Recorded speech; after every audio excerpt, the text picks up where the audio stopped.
Welcome back to BQ pharmacy academy. So आज के इस वीडियो लेक्चर में हम फार्माकोथेरापेटिक्स के जो आने वाले एग्जाम के लिए 20 मोस्ट इंपॉर्टेंट क्वेश्चन है उस क्वेश्चन को आज हम इस लेक्चर में डिस्कस करने वाले हैं कि आपको हर क्वेश्चन में क्या क्या आंसरिंग में लिखना होगा। फर्स्ट क्वेश्चन है that is define hypertension and write in detail pharmacological and non-pharmacological treatment of hypertension। अभी इस क्वेश्चन में हमें क्या लिखना है? सबसे पहले तो डिफाइन हाइपरटेंशन मतलब हाइपरटेंशन मतलब क्या होता है उसकी डेफिनेशन लिखना है। Then write in detail pharmacological and non pharmacological treatment of hypertension मतलब कोई भी डिसीज की जब कभी भी आपके एग्जाम में क्वेश्चन में ट्रीटमेंट आती है तो दो ट्रीटमेंट आपको लिखनी है। एक होती है फार्माकोलॉजिकल ट्रीटमेंट और सेकेंड होती है नॉन फार्माकोलॉजिकल ट्रीटमेंट।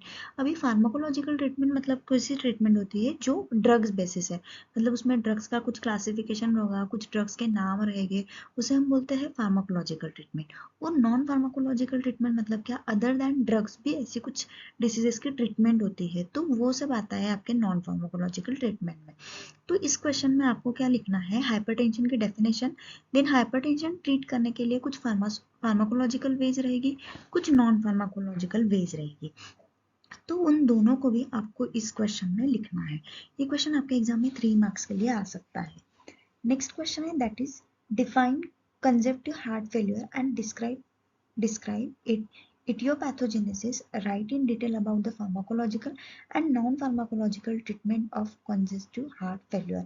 जैसे भी ये congestive हार्ट फेल्यूर है, इसका आपको पहले तो डेफिनेशन लिखनी है, देन इसकी इटियोपैथोजेनेसिस क्या होती है वो आपको लिखनी है, जैसे कैसे होता है, क्या सिम्टम्स होते हैं वो आपको लिखना है, और उसकी pharmacological and non pharmacological treatment क्या होती है हार्ट फेल्यूर की, वो आपको इस क्वेश्चन में लिखना है।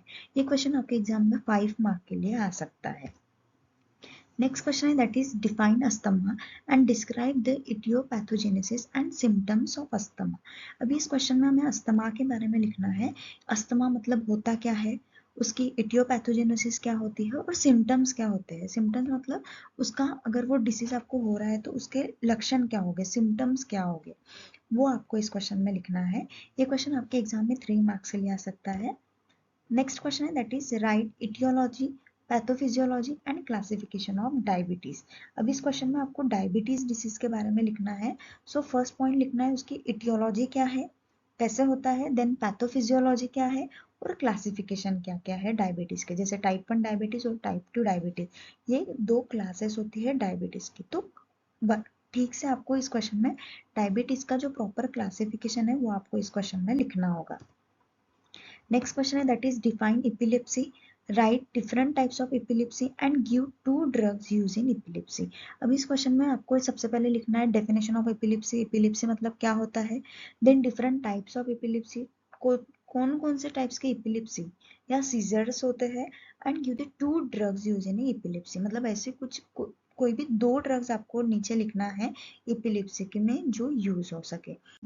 6 नंबर का क्वेश्चन है that is discuss in detail pharmacological management and non-pharmacological and aetiopathogenesis of Alzheimer's disease. अभी इस क्वेश्चन में हमें अल्जाइमर डिसीज के बारे में लिखना है, तो क्या क्या लिखना है, उसके ट्रीटमेंट हमें लिखनी है, जैसे फार्माकोलॉजिकल मैनेजमेंट मतलब फार्माकोलॉजिकल ट्रीटमेंट क्या होगी, नॉन फार्माकोलॉजिकल ट्रीटमेंट क्या होगी, और इसको इटियोपैथोजेनेसिस क्या है अल्जाइमर डिसीज की, वो आपको इस क्वेश्चन में लिखना है। ये क्वेश्चन आपके एग्जाम में 3 मार्क्स के लिए आ सकता है। नेक्स्ट क्वेश्चन है that is define diabetes mellitus and explain different types of diabetes mellitus. अभी इस क्वेश्चन में डायबिटीज मलाइटस मतलब क्या होता है उसकी डेफिनेशन आपको लिखनी है, और explain different types of diabetes mellitus, और कौन कौन से टाइप्स के डायबिटीज मलाइटस होते हैं उसका क्लासिफिकेशन आपको इस क्वेश्चन में लिखना है। ये क्वेश्चन आपके एग्जाम में 3 मार्क्स के लिए आ सकता है। नेक्स्ट है define stroke, explain pharmacological and non pharmacological treatment for stroke. अभी इस क्वेश्चन में आपको स्ट्रोक के बारे में लिखना है, जैसे इसके पहले तो प्रॉपरली आपको डेफिनेशन लिखनी होगी, देन उसके ट्रीटमेंट जैसे कि फार्माकोलॉजिकल और नॉन फार्माकोलॉजिकल ट्रीटमेंट क्या होती है स्ट्रोक की, वो आपको इस क्वेश्चन में लिखना है। ये क्वेश्चन 3 मार्क्स के लिए आपके एग्जाम में आ सकता है। नेक्स्ट क्वेश्चन है that is briefly explain about aetiopathological of peptic ulcer and role of anti-ulcer agent in its treatment। अभी इस क्वेश्चन में आपको पेप्टिक अल्सर के बारे में लिखना है, इसकी पूरी इटियोपैथोलॉजी जो है वो आपको अच्छे से इस क्वेश्चन में लिखनी है, और एंटी अल्सर एजेंट मतलब जो एंटी अल्सर एजेंट होती है ट्रीटमेंट में, उनका पर्टिकुलर रोल क्या होता है, क्या काम वो करते हैं, वो आपको इस क्वेश्चन में लिखना है। ये क्वेश्चन भी 3 मार्क्स के लिए आपके एग्जाम में आ सकता है। नेक्स्ट क्वेश्चन है define gastroesophageal reflux disease, explain treatment इन गैस्ट्रोइसोफेजियल रिफ्लक्स डिसीज। मतलब इस क्वेश्चन में आपको गैस्ट्रोइसोफेजियल रिफ्लक्स डिसीज मतलब क्या होता है उसके डेफिनेशन लिखने हैं और अगेन इसका ट्रीटमेंट आपको लिखना है। तो ट्रीटमेंट में अगेन 2 टाइप का आएगा, एक फार्माकोलॉजिकल और एक नॉन फार्माकोलॉजिकल एक्शन। सो आपको फार्माकोथेरापेटिक्स अगर स्टडी करना है तो आपको क्या करना पड़ेगा, हर डिसीज के सबसे पहले तो डेफिनेशन लर्न करनी पड़ेगी ताकि आप पूरे डिसीजेस को गो थ्रू हो कि हर डिसीज का मीनिंग क्या है। देन आपको उसके ट्रीटमेंट की तरफ जाना है कि उसकी लाइन ऑफ ट्रीटमेंट क्या है, कौन से ड्रग्स यूज होते हैं in pharmacological treatment and non pharmacological other than drugs क्या है, वो आपको इस सब्जेक्ट में स्टडी करना होगा। नेक्स्ट 11 नंबर का क्वेश्चन है that is define alcoholic liver disease, explain pharmacological and non pharmacological treatment of alcoholic liver disease। अभी इस क्वेश्चन में आपको अल्कोहलिक लिवर डिसीज के बारे में लिखना है। तो अल्कोहलिक लिवर डिसीज मतलब क्या होता है उसकी डेफिनेशन आपको लिखनी है और अगेन उसका आपको pharmacological and non pharmacological treatment क्या होगी अल्कोहलिक लिवर डिसीज की, उसकी आपको ट्रीटमेंट इस क्वेश्चन में लिखनी है। तो ये क्वेश्चन आपके एग्जाम में अगेन 3 मार्क्स के लिए आ सकता है। Next, what are etiopathogenesis and clinical treatment of iron deficiency anaemia. जो आयरन डिफिशियंसी से होने वाला एनीमिया हो, उस एनीमिया के बारे में आपको इस क्वेश्चन में लिखना है। तो क्या क्या लिखना है, इटियोपैथोजेनेसिस क्या है और उसकी क्लिनिकल ट्रीटमेंट क्या है, वो आपको इस क्वेश्चन में लिखना है। नेक्स्ट है define TB and explain the line of treatment for TB. TB मतलब क्या होता है, ट्यूबरकुलोसिस। तो आपको कभी कभी एग्जाम में टीबी शॉर्ट फॉर्म में भी आ सकता है या तो ट्यूबरकुलोसिस पूरा फुल में भी आ सकता है। तो आपको इस क्वेश्चन में क्या करना है, टीबी की डेफिनेशन लिखना है and explain the line of treatment for TB. मतलब टीबी की जो भी लाइन ऑफ ट्रीटमेंट है, जैसे फार्माकोलॉजिकल ट्रीटमेंट होगी और नॉन फार्माकोलॉजिकल ट्रीटमेंट होगी, तो उसको उस क्लासिफिकेशन को हमें प्रॉपरली इस क्वेश्चन में लिखना होगा। Next, right in detail note on UTI means urinary track infection. So UTI के बारे में हमें शॉर्ट नोट आपको बनानी है।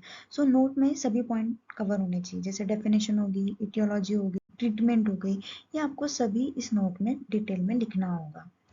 नेक्स्ट क्वेश्चन है that is what is hepatitis, write the aetiopathological, pharmacological and non pharmacological management of hepatitis. अभी hepatitis के बारे में आपको इस क्वेश्चन में लिखना है। तो सबसे पहले व्हाट इज हेपेटाइटिस, हेपेटाइटिस मतलब क्या होता है उसकी डेफिनेशन आपको लिखनी है। Then write the aetiopathological, pharmacological and non pharmacological management, मतलब जो जो पॉइंट पूछे गए, इटियोपैथोलॉजिकल ट्रीटमेंट जो होगी, इटियोपैथोजेनेसिस जिसे हम कहते हैं, और फार्माकोलॉजिकल ट्रीटमेंट और नॉन फार्माकोलॉजिकल ट्रीटमेंट हेपेटाइटिस के लिए, वो आपको इस क्वेश्चन में लिखना है। ये क्वेश्चन आपके एग्जाम में 5 मार्क के लिए आ सकता है। नेक्स्ट क्वेश्चन नंबर 16 है explain the pharmacological and non pharmacological management for gonorrhoea and syphilis. So इस क्वेश्चन में आपको क्या करना है, जो गोनोरिया और सिफिलिस डिसीज है इनका हमें फार्माकोलॉजिकल और नॉन फार्माकोलॉजिकल मैनेजमेंट क्या होगा, वो आपको इस क्वेश्चन में लिखना है। ये क्वेश्चन आपके एग्जाम में 3 मार्क्स के लिए आ सकता है। नेक्स्ट क्वेश्चन है that is explain the pharmacological and non pharmacological management of rheumatoid arthritis. So जो रिमेटॉइड आर्थराइटिस डिसीज है, उस डिसीज का हमें pharmacological and non pharmacological management क्या होता है, वो हमें आप इस क्वेश्चन में लिखना है। नेक्स्ट क्वेश्चन है that is define anxiety, right the pharmacological treatment for anxiety.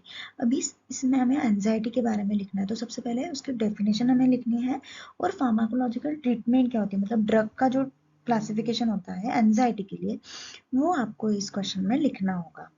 Next question है that is right in detail the management of osteoporosis. वो डिसीज है उसकी प्रॉपर मैनेजमेंट मतलब क्या होती है, ट्रीटमेंट आपको इस क्वेश्चन में लिखनी है।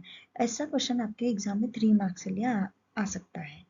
नेक्स्ट क्वेश्चन है explain the pharmacological and non pharmacological management for pre menstrual syndrome. जो प्री मेंस्ट्रुअल सिंड्रोम है, उस डिसीज का आपको फार्माकोलॉजिकल और नॉन फार्माकोलॉजिकल मैनेजमेंट कैसा होगा, मतलब ट्रीटमेंट क्या होगी, वो आपको इस क्वेश्चन में लिखना है। ये जो 20 पूरे क्वेश्चन है, इसके नीचे दिए हुए डिस्क्रिप्शन लिंक में आपको सबके आंसर प्रॉपरली मिल जाएंगे। आप पूरे आंसर्स को गो थ्रू कर लो। Thank you so much for watching.